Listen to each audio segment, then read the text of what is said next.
So hello guys, welcome to back to my YouTube channel. So guys, আর কিছুদিন exam আমার guys শুরু হয়ে গেছে। তো এক্সাম শুরু হয়ে যাওয়ার কারণে আমি ভিডিও ছাড়ছি না।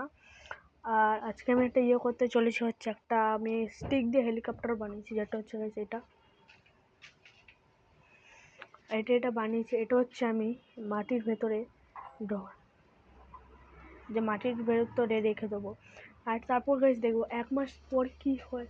চলো গাইস, তাহলে আগে বাড়ার আগে লাইক অ্যান্ড সাবস্ক্রাইব করতে ভুলবেন না। চলো, আমি কি ভাবছি, এই যে হেলিকপ্টারটা স্টিকের, সেটা ভাবছি গাইস এইদিকে চলো গাইস, সেটা আগে গর্ত করি, তারপর এটা 1 মাস পর দেখতে চলে এর সঙ্গে কী হতে চলছে। এখন গাইস চলো গাইস, পুরো গর্তটা করে নিয়েছি। গাইস পুরো সব মাটিগুলো বের করে দিচ্ছি, পুরো গর্ত করে দিচ্ছি। আর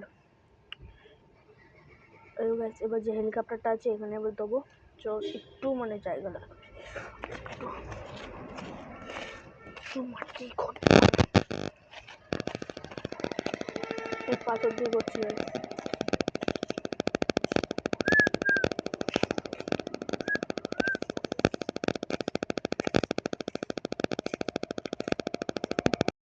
গাইস এখন এইদিকে দিয়ে দিচ্ছি হেলিকপ্টার,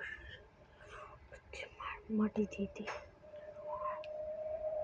গাইস, দিয়ে দিই, তারপর দেখাচ্ছি।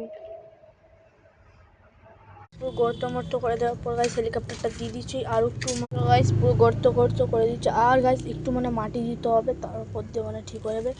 একটু মাটি লাগবে।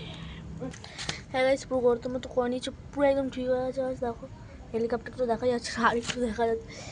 একটু মাটি নিয়ে আমরা না গাইস, একটু মাটি নিয়ে আমরা এর উপরে দিয়ে দেবো। হয়ে গেল গাইস, এরকম গাইস একটু দিয়ে দিলাম। আর এই দিক দিয়ে একটু দেখা যাচ্ছে, ব্যাস। আর গাইস দেখা যাচ্ছে গাইস, বলো। সো আজকের জন্য এতটাই। আর নিউ ব্লগসের জন্য সাবস্ক্রাইব করবে। এবার দেখা যাক 1 মাস পর কি হয় হেলিকপ্টারে। চলো গাইস, বাই বাই।